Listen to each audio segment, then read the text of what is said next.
ये इंटरव्यू सिर्फ तालीमी और मालूमाती मकसद के लिए पेश किया गया है। मीडिया स्टार वर्ल्ड किसी भी हिंसा, नफरत या तासुब की हिमायत नहीं करता। यहाँ पेश किए गए ख़यालात मेहमान के अपने हैं। चैनल उनसे ज़रूरी नहीं कि इत्तेफाक रखे। हेलो, नमस्कार, आदाब, सत श्री अकाल और अस्सलाम वालेकुम। मैं हूं मोहम्मद अहमद काज़मी, लेकर आया हूं खास फ्राइडे का प्रोग्राम साउथ एशिया पर नजर सैयद अली मुश्तबा के साथ। ये खास प्रोग्राम पूरे हफ्ते में एक होता है जिसमें भारत के पड़ोसी मुल्कों पर, उनकी खबरों पर नजर रखी जाती है, चर्चा की जाती है, कुछ गहराई से समझने की कोशिश होती है। लेकिन अब तो पूरी दुनिया ही एक तरह से ईरान के खिलाफ इसराइल और अमेरिका के जरिए थोपी गई जंग के असरात में हर तरफ उसके असरात नजर आ रहे हैं। भारत और पड़ोसी मुल्कों में भी उसके असर नजर आ रहे हैं। कहीं गैस की लाइनों में लोग खड़े हुए हैं, कहीं पेट्रोल महंगा हुआ है, कहीं मुख्तलिफ किस्म की मुश्किलात आ रही हैं। इसके अलावा भारत अब भी इसराइल को हथियार भेज रहा है, ये भी खबरें हैं। इसके अलावा हम समझने की कोशिश करेंगे आज सैयद अली मुश्तबा साहब से कि आखिर इसके असरात क्या कुछ हैं और किस तरफ हालात जा सकते हैं। क्या भारत इसराइल के साथ, जैसे अब तक कहता रहा है कि हम आपके साथ हैं, क्या वही रहेगा रवैया या कोई तब्दीली आएगी? ईरान ने भारत की तरफ से रिक्वेस्ट पर कुछ जहाजों के गुजरने की इजाजत तो दी है, लेकिन अभी ऐसा लगता है कि अभी भी बहुत कुछ करना बाकी है। ऐसे हालात में डिप्लोमेसी और सियासी फैसले पूरे करोड़ों लोगों को मुतासिर कर सकते हैं। हम समझने की कोशिश करते हैं सैयद अली मुश्तबा साहब से कि आखिर हालात किस तरफ जा रहे हैं। सैयद अली मुश्तबा साहब, वेलकम है आपका। मीडिया स्टार वर्ल्ड को आप वक्त देते हैं, उसके लिए बहुत बहुत शुक्रिया। मैं आगे बढ़ने से पहले एक ओवरऑल सिचुएशन समझने की कोशिश करूंगा शुरू में कि आखिर इस जंग का असर क्या क्या खास तौर पर महसूस हो रहा है भारत में और भारत के पड़ोसी मुल्कों में। फिर हम एक एक सवाल करके आगे बढ़ेंगे और कुछ अफगानिस्तान और कुछ और भी खबरें हम समझने की कोशिश करेंगे। क्या, कैसे देख रहे हैं आप इस जंग के असरात, खास तौर पर भारत और पड़ोसी मुल्कों पर? जी, बहुत बहुत शुक्रिया काजमी साहब। मेरे सामाइन को मेरा आदाब, सत श्री अकाल और अस्सलाम वालेकुम। हम लोग जो है जायज़ा लेना चाहिए हम लोगों को कि ये ईरान का जो जंग हो रहा है हमारे बहुत पास, इसका भारत के ऊपर क्या असर हो रहा है, और हमारे भारत के जो करीबी जो मुल्क हैं, जो साथ बॉर्डर जो के लगे हुए हैं, वहाँ क्या हो रहा है। तो देखिए, हमारी सरकार ने ये तो कहा है नई दिल्ली से कि हमारे पास 2 महीने के का जो है, जो तेल और गैस, जो कुकिंग गैस है, एलपीजी गैस है, इसका भंडार हमारे पास है। तो कोई पैनिक होने की ज़रूरत नहीं है, और 2 महीने तक हम जो है इसको संभाल सकते हैं। और आप लोग आराम से जो है घर पे अपने आराम कीजिए, और ना ही तेल की कीमत और बढ़ेगी, ना ही गैस की कीमत और बढ़ेगी। तो इस तरह की बात तो हमारी सरकार ने हम लोगों को मतलब आश्वासन दिया है, और क्योंकि हमारी सरकार है तो हमें मानना है जो वो कह रहे हैं।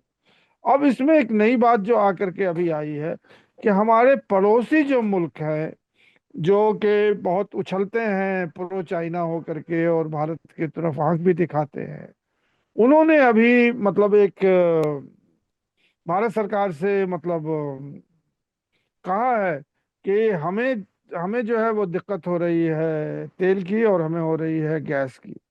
तो आप इसकी भरपाई करें। इसमें जो मुल्क हैं वो हैं बांग्लादेश, जो अभी तारिक रहमान अभी आए हैं, उन्होंने भी खत लिखा है। और अभी जो नेपाल में बेलन शाह है, बेलेंदर शाह, उन्होंने भी लिखा है। उधर से जो है मोइजू साहब फिर से उभर के आए हैं, और उन्होंने भी जो है किल्लत की बात की है कि हम लोग भी जो है। और इधर श्रीलंका में जो अभी जो नए हैं वो भी अभी नए ही हैं, वो अरुणा कुमार दिशानायक है। तो ये एक बड़ी भारत के लिए चुनौती है कि पहले तो अपने घर की भरपाई करें, फिर जो है वो अपने पड़ोसी मुल्क की भरपाई करें। अब देखिए, ये इन लोगों को लग रहा था कि भारत के अलावा और कहाँ जाए हम, मतलब किसके पास जाए हम। तो ये बड़ी राजनीति जो है ये समझ में आ रही है कि इसको कैसे नरेंद्र मोदी हैंडल करेंगे, क्या करेंगे, नहीं करेंगे, क्योंकि चाइना तो खुद ही आश्रित है तेल के लिए। और कहाँ से आएगा, ये एक बड़ा ही संकट है जो कि हमारे पड़ोसी देश वाले जो हैं वो वो हमारे ऊपर जो है कह रहे हैं कि हमारे संकट को आप संभालिए। तो अभी तो जो सूरत हाल है जंग की, उसमें यहीं तक जो है बातें मतलब आ चुकी हैं। अब हम लोग एक खबर दूसरी इसको छोड़ देते हैं, अब दूसरी खबर पे जाते हैं जो कि बहुत ही अहम है। मुस्तफा साहब, मैं उसी सवाल की तरफ आना चाह रहा हूं कि एक मुहावरा हमने आपने बचपन में सुना था, घर में नहीं है दाने, अम्मा चली भुनाने। तो ऐसी हालत हमारी पहले ही है, तेल की गैस की लाइनों में लोग खड़े हैं और हम रिस्क ले रहे हैं इजराइल को हथियार भेजने का, एम्युनिशंस भेजने का। ये जो खबर है वो क्या है? भारत का कोई जहाज रोक दिया गया है? क्या कुछ है ये समझना बहुत जरूरी है, क्योंकि हम क्या आग से खेल रहे हैं हमारे मोदी जी? देश को आगे बचाना है या आग में झोंक देना, क्या लग रहा है? देखिए, ये बहुत बड़ी अहम खबर है क्योंकि अभी बात चल रही थी कि 2 जहाज या 3 जहाज जो है वो ईरान ने मतलब हॉर्मुज की खाड़ी से भारत के लिए भेज दिया था। और वो भारत के जो हमारे ओहदेदार हैं उन्होंने कहा कि हमारी ईरान से तो बड़ी पुरानी सिविलाइजेशनल दोस्ती थी और ये है वो है फलाना है। तो इसमें बड़ी बड़ी बड़ी चीजें हैं, बारीकी हैं। अभी जो मैं 2-3 खबरों के बारे में इसी मतलब इससे बात करना चाहता हूँ। एक तो यह है कि इटली के कोस्ट पे बंदरगाह पे 3 भारतीय जहाज को रोक लिया गया है। और बोलने वाले तो बहुत सारी बात कहते हैं, लेकिन ये जहाज इटली पे इसका इंस्पेक्शन हुआ है और वहां पे ये समझ में आ रहा था कि वो इटली के पोर्ट से वो इसराइल जा रहा था। और उसके अंदर कुछ ऐसी चीजें थी जो कि इस्लाह के तरह से आर्म्स की तरह की चीज थी या इसराइल को जंग में मदद देने की चीजें हैं। ये खबर बड़ी तेजी से गर्दिश कर रही है। और इसमें जो सदाकत ये है कि वो जहाज जो है वो तो वहाँ मतलब पोर्ट पे रोका गया और उसके ऊपर फ्रांस ने भी कुछ रोका है। तो अभी अभी जो है बात ये आ रही है कि एक तरफ तो वो दोस्ती का हाथ बढ़ा रहे हैं भारत ईरान के साथ ताकि वो उनका जो है 22 जहाज फंसा हुआ है हॉर्मुज में, उसको निकाल के लाने के लिए बात कर रहे हैं। और वो निकलेगा तो 2 ही तरह से निकल सकता है, या तो इंडिया अपनी पूरी मिलिट्री माइट जो है वो लगा दे और नेवल फोर्स को लेके जाए और जाके वहां बम्बार्ड कर दे और उसको खुलवा ले और अपने 22 जहाज को जो है आजाद कर दे। एक एक सूरत तो ये हो सकती है कि क्या ये इंडिया कर सकता है तो वो करेगा। दूसरी सूरत ये है कि मिन्नत जमानत करे और ईरान से कहे कि भाई कुछ जो है हमारे लिए भी कंसेशन कीजिए, जो पैसे लेते हैं उससे ज्यादा ले लीजिए, डबल ले लीजिए, हमें छोड़ दीजिए। तो ये चीजें जो हैं अभी चल रही हैं। लेकिन अभी ये बात जो है उधर आप ज्यादा जानते होंगे ईरानी मीडिया में, क्योंकि अब यहाँ तक तो ठीक था कि भाई चलिए भारत की आवाम भले ही गवर्नमेंट इसराइल के साथ हो, लेकिन आवाम जो है वो जो है आपके ईरान के साथ है। अब इसी में जो है बात ये आ रही थी कि अब ईरानी भी जो हैं वो वो जो हैं वो मतलब अब सतर्क हो गए हैं भारत के रवैये को देख करके कि एक तरफ तो दोस्ती का हाथ बढ़ा रहे थे और दूसरी तरफ जो है हमारे लिए गद्दारी कर रहे थे। ये तो बात आहिस्ता आहिस्ता एक जाहिल आदमी को भी समझ में आ जाएगी कि ये हो क्या रहा है। अब देखिए, एक चीज मैं बहुत बारीकी बात बताना चाह रहा हूँ कि देखिए इसराइल और अमेरिका मुसलसल बमबारी कर रहा है ईरान के ऊपर और ईरान के पूरे इंफ्रास्ट्रक्चर को वो तबाह कर रहा है। इसमें तो कोई मतलब छिपाने वाली बात नहीं। लेकिन चाबहार पोर्ट पे वो कुछ नहीं कर रहा। हम्म। तो माहरीन का ये कहना है कि ये डील हो गया है अमेरिका और इसराइल से कि जब जंग खत्म होगा, इसराइल ईरान जब टूट के बिखर जाएगा, तो फिर चाबहार पोर्ट जो है वो हमारा हो जाएगा, इंडिया का। और हम्म। फिर उससे हम जो है बलूचिस्तान और अफगानिस्तान और सेंट्रल एशिया में हम जाएंगे। तो ये भी खबर एक गर्दिश कर रही है जिसका एक सिर्फ क्यासारी है, क्योंकि मतलब बात ये भी है ना कि बोलने वाले को आप पकड़ेंगे। भाई अब चाबहार को अमेरिका क्यों देखिए, छोड़ रहा है? मुस्तफा साहब, आपने दो चीजें बहुत अहम कही। एक तो ये कि भारत कोई नौसैनिक कोई कार्रवाई करे और हॉर्मुज को खुलवा ले। नेटो के साथी मुल्क जो अमेरिका के दोस्त रहे हैं, उन्होंने अफगानिस्तान, इराक, कहाँ कहाँ जंगों में साथ रहे हैं, वो हिम्मत नहीं कर पा रहे हुर्मुज को खुलवाने के लिए अपनी नेवी भेजने की, तो भारत क्या कर पाएगा। दूसरी बात, भारत ने मिन्नत समाजत करके कुछ जहाज वहां से ले लिया, और ईरान ने ये कहते हुए कि ईरान भारतीय जनता जो है, अवाम जो है वो हमारे साथ है, हम उनको तकलीफ में नहीं देखना चाहते, इसलिए हम इजाजत देते हैं। तो ये तो बात यहां तक आ गई। हाँ, तो ये कोई भारत कोई ऐसे चमत्कार की उम्मीद कर रहा हो, या अमेरिका और इजराइल ने पढ़ा दिया हो भारत को कि आप जो हैं वो चाबहार संभाल लेना, और तेहरान में कोई नई हुकूमत आएगी रजा पहलवी किस्म की, और भारत खुश हो जाएगा। तो ये दोनों चीजें बहुत ही नामुमकिनात में से नजर आती हैं अभी तक। मैं पूरे मीडिया को, न सिर्फ ईरान के बल्कि वेस्टर्न मीडिया को भी देख रहा हूं। अच्छा, अब थोड़ा सा आगे बढ़ते हैं। आगे जो अमेरिका के, माफ कीजिएगा, इंग्लैंड के, यूके के प्राइम मिनिस्टर हैं स्टामर, उनकी तरफ से भी बड़े अजीब अजीब बयान आ रहे हैं। आखिर क्या हो गया, ईरान ने ऐसी कौन सी ताकत दिखा दी कि दुनिया की जो अपने आप को ताकत समझते थे वो सब बौखलाए हुए हैं। क्या देख रहे हैं आप? नहीं नहीं, ये तो बहुत ही मतलब एक फिक्र कह लें, फिक्र की बात है। क्योंकि देखिए, ईरान का की जंग जो है वो सीधे तौर पर तो इसराइल और मतलब अमेरिका के साथ हो रही है, चल रही, जो हम लोग देख रहे हैं।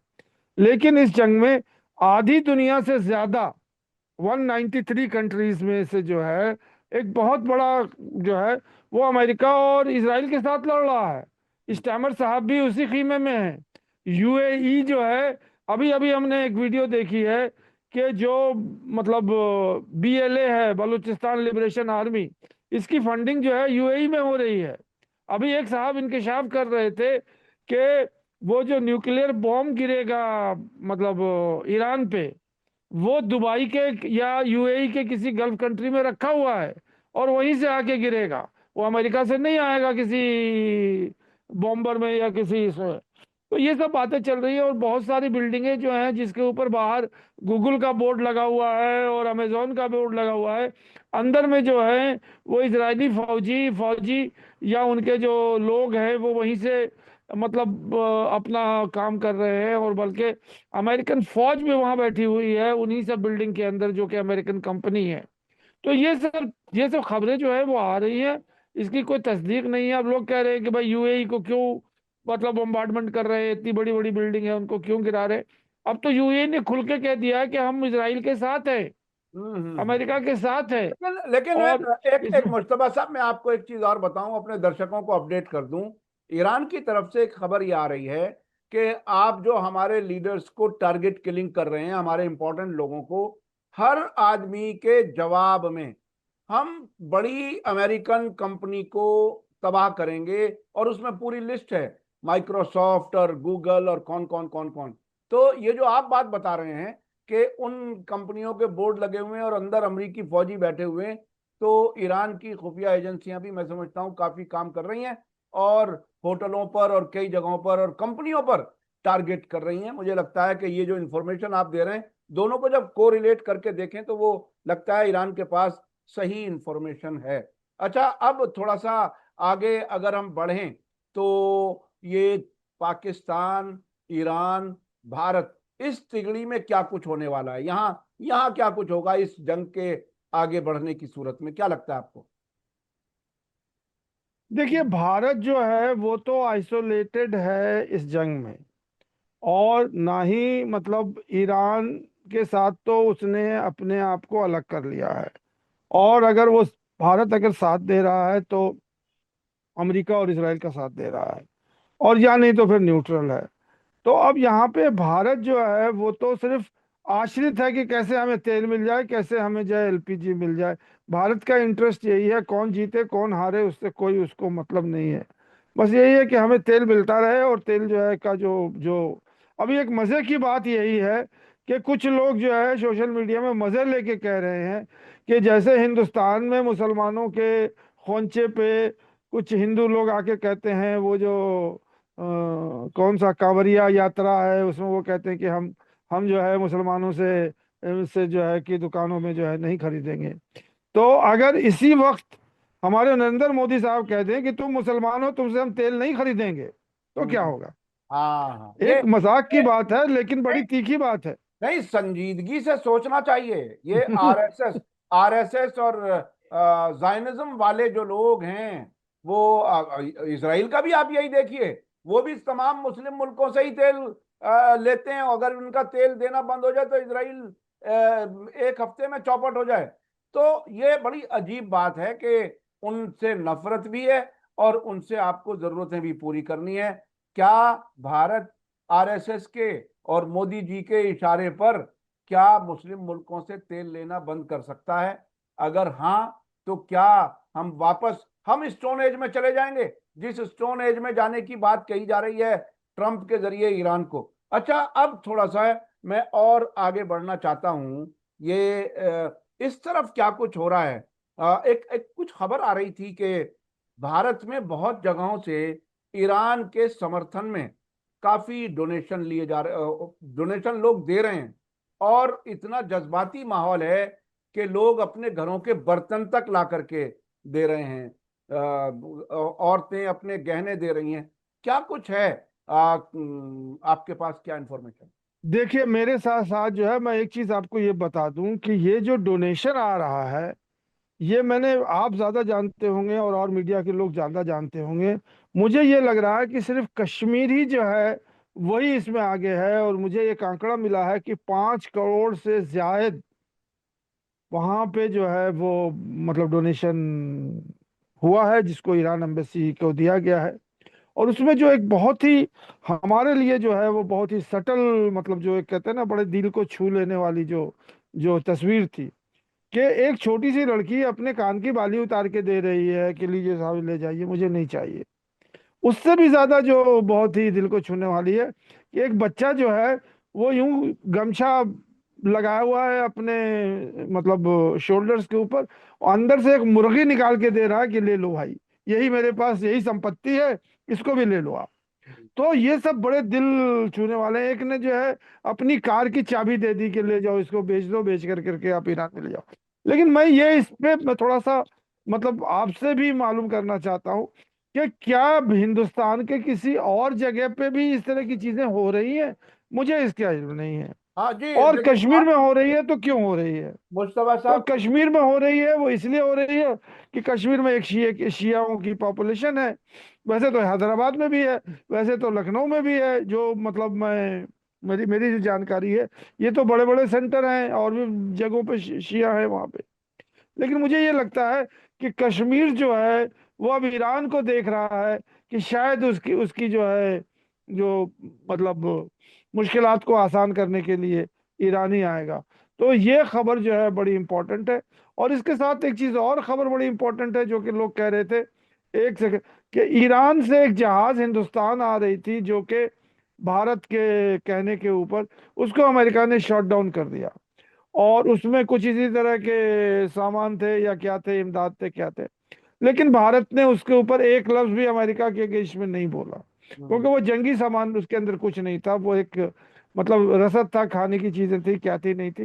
तो ये जो खबरें हैं, ये भी हमारे सामान्य तक पहुंचनी चाहिए बिल्कुल कि बिल्कुल। भारत इतनी तरह से जकड़ा हुआ है अमेरिका के और इसराइल के इसमें, कि एक लेजिटिमेट बात को पहले तो वो उसने बता दिया, वो डीना जो जो जहाज था, और उसको मरवा दिया। और उसके बाद जो है अब ये हो गया। अब इसके बरक्स एक चीज और हुई है कि ईरान ने एक भारत के जहाज को भी जो है वो इंडियन ओशन में मतलब उसको उसको तबाह बर्बाद कर दिया है, उसी के बदले में, जो कि जिसको अमेरिकन ने टॉर्पेडो से जो है वो ये किया था। तो ये बड़ा ही मतलब, कहने का मतलब ये है कि बहुत ही कॉम्प्लेक्स चीजें चल रही हैं। आपने आपने सही कहा कि कश्मीर से काफी बड़ी मिकदार में डोनेशन हुआ है। मैं उसके आंकड़ों को, तो 5 करोड़ को मैं कंफर्म नहीं कर सकता, मेरे पास इत्तला ठीक से नहीं है। लेकिन मैं आपको बताऊं कि और बहुत सी बस्तियों में, शहरों में पैसा इकट्ठा किया जा रहा है। मेरे खुद अपने गांव में, जो मेरठ के जिले में है, रसूलपुर धौलड़ी, वहां के इत्तला मुझे मिली है कि तकरीबन 45 लाख रुपया एक गांव से इकट्ठा हुआ है। अभी और भी शायद लोग देने की कोशिश, एक साहब ने तो अपना प्लॉट भी दे दिया जो 15 लाख का बिका है, ऐसी मेरे पास इत्तला है। तो बहुत जगहों से पैसा इकट्ठा हो रहा है और ईरान ने पैसे की मांग नहीं की, उसके बावजूद लोग चंदा दे रहे हैं, अपनी तरफ से डोनेशन दे रहे हैं। तो ये एक बहुत बड़ी पीपल टू पीपल कांटेक्ट, और ये कि ईरान के इस्लामी इनकलाब को पसंद करने वाले लोग और अमेरिका की ज्यादतियों से आजाद कराने के लिए जो दुनिया को आजाद कराने का ईरान काम कर रहा है, उसको सपोर्ट अवामी सतह पर है। चाहे भारत सरकार के भेजे हुए जहाज रोके जाएं, इजराइल को हथियार भेजे जाते रहें, लेकिन अवाम ईरान के साथ हैं, ये बात बहुत साफ आ गई है। अच्छा, मैं अब चलना चाहता हूं तालिबान का और पाकिस्तान और चीन, ये क्या मामला है? चीन में तालिबान के नुमाइंदे और पाकिस्तान के नुमाइंदे बात कर रहे हैं, उस पे क्या कुछ हो रहा है? जी हाँ, ये जो है, ये घटना जो है ये बहुत रीसेंट है और अभी हो रही है, क्योंकि तालिबान के ऊपर भी जो है वो वहाँ से चाइना का जो है वो मतलब ये है कि इकोनॉमिक इंटरेस्ट है, वहाँ माइनिंग कर रहे हैं। और अफगानिस्तान से वो जो है तो वो तो अफगानिस्तान में बहुत अंदर तक घुसे हुए हैं। और ईरान में भी जो है वो, तो अब जो है चाइना ने इन लोगों को बुलाया है, बीजिंग नहीं बल्कि एक और जगह है। इसका मतलब यही है कि चीन जो है वो अब खुल के आ गया है, और पाकिस्तान और अफगानिस्तान के अंदर जो एक वॉर कैसा सिचुएशन है और कशीदगी है, वो जो है वो अब चीन के समझ में आ रहा है कि कुछ ना कुछ तो जो है वो दोनों को एक टेबल पर बैठा करके उसकी उसकी मध्यस्थता कर रहा है। तो ये बड़ा डेवलपमेंट है, जिससे हो सकता है कि वहां पे ये जो डेवलपमेंट है, ये कशीदगी जो है ये कम हो जाए। लेकिन इसी के हवाले से अब मैं ये कहना चाह रहा हूँ कि ये जो डेवलपमेंट है मतलब अफगानिस्तान और पाकिस्तान के बीच में, इसकी तार जो है वो इसराइल के पास है, और यूएई और कतर जो है वो इसको जो है एग्जीक्यूट कर रहा है। और इसराइल चाहता है पाकिस्तान को कमजोर करना, और यूएई जो है और कतर जो है वो फैसिलिटेट कर रहा है। और जहां तक हम लोग पाकिस्तानी प्रोपेगेंडा एक जमाने में चल रहा था कि इंडिया ये काम कर रहा है, इंडिया ये काम कर रहा है, लेकिन अब खुल करके बहुत ही वादे तौर पर आ गई है बात कि ये जो स्क्रिप्ट लिखा जा रहा है ये इसराइल में लिखा जा रहा है, और उसके सहूलतकार जो हैं वो यूएई वाले हैं और वो कतर वाले हैं। तो ये भी ईरान ईरान के जंग में ये भी चीजें जो है वो आ रही थी, क्योंकि अभी तक तो हम लोग तो बहुत इंसोलिसेंट थे, तो हमें ये लग रहा था कि हिंदुस्तान जो है वो पाकिस्तान का दुश्मन है। तो दुश्मन जो है हिंदुस्तान जो है वो इस्तेमाल कर रहा है अफगानियों को और उनको। लेकिन बात यहाँ पर यह है कि देखिए, इसराइल जो है वो पाकिस्तान को न्यूक्लियर नेशन तस्लीम करने के लिए तैयार नहीं है। और जितना जितना विरोध जो है वो इंडिया करता है पाकिस्तान का, उससे ज्यादा विरोध जो है इसराइल करता है पाकिस्तान का, क्योंकि वो नहीं चाहता है कि पाकिस्तान एक न्यूक्लियर स्टेट मतलब एक स्टेट बन के खड़ा रहे, मतलब दुनिया के जियो पॉलिटिक्स में। हम्म। तो यही यही बात ये है। ये और ये बहुत ये- जी, ये बहुत ही अहम बात है कि इजराइल और भारत दोनों पाकिस्तान के खिलाफ बाकायदा काम कर रहे हैं। और भारत का तो बहरहाल एक नेचुरल, क्योंकि मुल्क से अलग होने वाला ये है, तो ये समझ में भी आता है। लेकिन इजराइल हर जगह अपने पंगे करना चाहता है, और जायनिज्म के और आरएसएस के जो रिश्ते हैं वो कहीं ज्यादा मजबूत हैं। इसे समझने के लिए ये कहना समझना बहुत जरूरी है। अच्छा, तालिबान और ईरान के बीच में क्या कुछ हो रहा है जंग के दौरान? जी, तालिबान ने जो है वो ऐलान किया है कि हम जो है अगर अमेरिकी फौज ईरान में उतरती है तो हम अपने दस्ते यहाँ से जो है भेजेंगे, मतलब ईरान के अंदर, जो कि मतलब उनकी जो ग्राउंड फोर्सेस है उसको जो है रीइंफोर्स करेगी और उसको सपोर्ट करेगी। इसी तरह से दूसरा बयान जो है वो चेचनिया से आया है, रशिया से। उन्होंने भी कहा कि अमेरिका अगर अपना ग्राउंड फोर्स फोर्स भेजती है ईरान के अंदर तो हम अपने लड़ाकू दस्तों को भेजने के लिए तैयार हैं, बल्कि वो तैयार बैठे हैं जाने के लिए। वो ट्रक में भर करके वो सेंट्रल एशिया के रास्ते से अफगानिस्तान के रास्ते से होते हुए वो ईरान पहुंच जाएंगे। तो ये तो डेवलपमेंट बहुत ही उधर उधर मतलब हो रही है। उधर इराक से हफजल शाबी वालों ने भी ऐलान कर दिया है कि अगर कुवैत को इस्तेमाल किया अमेरिका ने ईरान के खिलाफ हमलों के लिए, तो हम कुवैत में घुस जाएंगे। यानी बहुत ही बड़ी बड़ी तब्दीलियां आ सकती हैं जोग्राफियाई तौर पर, सियासी तौर पर इस पूरे इलाके में, अगर ये जंग और जारी रहती है। अच्छा, मैं अब थोड़ा सा कंक्लूड करने के लिए, वक्त हमारे पास बहुत कम रह गया है, अगर सम अप करते हुए आप बता दें कि साउथ एशिया और इस जंग का क्या रिश्ता, आगे क्या बनेगा और क्या क्या मुश्किलात आएंगी इस खित्ते के मुल्कों को, खासतौर पर भारत के लोगों को। देखिए, मैं उस लेवल पे तो मैं नहीं जा रहा हूँ। मेरे दिमाग में एक जो बात है वो मैं अपने सामाइन के सामने रखता हूँ और आपसे उसके उसकी उसकी कंक्लूजन मांगता हूँ। वो ये है कि आज 35 दिन हो गए जंग को, और कहीं भी कोई ऐसी किरण नहीं मतलब दिखाई पड़ रही है, क्योंकि जंग का तो खात्मा होना ही है। वो आज हो, 100 साल के बाद हो, या जब भी हो, लेकिन आज के डेट में जो है वो जंग कब खत्म होगा, यही सबके मुंह पे जो है यही सवाल बैठा हुआ है। तो मेरे समझ में यही आ रहा है कि ये जंग जो है वो दो तरह से खत्म होगी, और दोनों जो है वो मुझे, मैं जब डीप में जाता हूं तो मुझे लगता है कि दोनों इम्पॉसिबल है।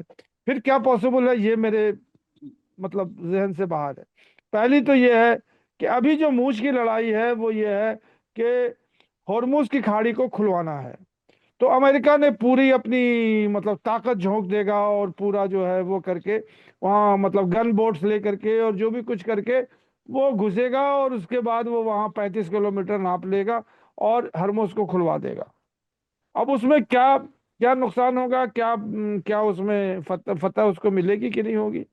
तो ये जंग जो है अब यहीं पे आके रुक गई है। दूसरी तरफ ये हो रहा है कि अगर ये नहीं हो पाता है, 1-2 हफ्ते जो ट्रम्प सरकार कह रही है कि हम 2 हफ्ते के अंदर वाइंड अप कर लेंगे जंग को, तो फिर ये है कि अमेरिका बैकफुट पे आ जाएगी। और अमेरिका बैकफुट पर जब आएगी तो जाहिर सी बात है, उसने कहा कि अब हम जंग नहीं करेंगे, लेकिन क्या जंग खत्म हो जाएगी? ईरान कहेगा कि हम तो जंग करते रहेंगे।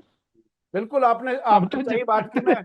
मैं आखिर में नतीजे के तौर पर थोड़ा सा मैं याद दिला दूं कि कल डोनाल्ड ट्रंप ने जो तकरीर की है, उस तकरीर से पहले बड़ा हाइप किया गया, लेकिन उस तकरीर में वो कुछ भी खास ना वादा कर पाए, ना टाइमलाइन दे पाए, ना ही हॉर्मुज खोलने की कोई हिम्मत दिखा पाए। और ये कहा कि दूसरे मुल्कों का काम है, जहां से तेल उन्हें लेना है वो रास्ता अपना खोलें, हमें तो वहां से तेल चाहिए नहीं। और हमने पूरे ईरान को तबाह कर दिया, हमने वहां की हुकूमत बदल दी। रजीम चेंज का नाम आयतुल्लाह खामेनेई की शहादत को ले रहे हैं, जिसकी बुनियाद पर ईरान मजबूती से और जंग लड़ रहा है।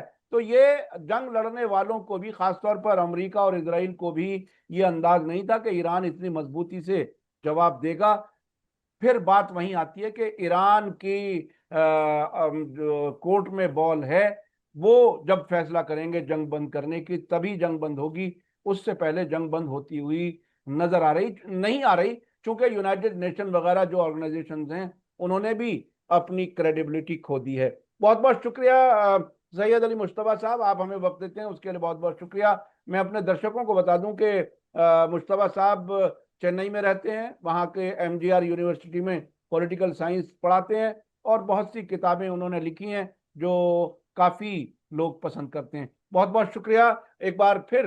मैं अपने दर्शकों से कहूँगा, आज का वीडियो आपको कैसा लगा कमेंट्स में ज़रूर लिखें, ज़्यादा से ज़्यादा लोगों तक शेयर करें, ताकि सही बात, सच्ची बात लोगों तक पहुँच सके। इसी के साथ मुझे दीजिए इजाज़त। धन्यवाद, शुक्रिया। जय भारत, जय हिंद। हमारे चैनल मीडिया स्टार वर्ल्ड को सब्सक्राइब कीजिए और बेल आइकॉन दबाइए, ताकि हमारी हर नई वीडियो का नोटिफिकेशन आपको सीधे मिलता रहे। अगर आपको हमारी खबरें पसंद आती हैं तो उन्हें अपने व्हाट्सएप, इंस्टाग्राम, फेसबुक और ट्विटर अकाउंट्स पर शेयर करना ना भूलिए, ताकि और लोग भी हकीकत से वाकिफ हो सकें।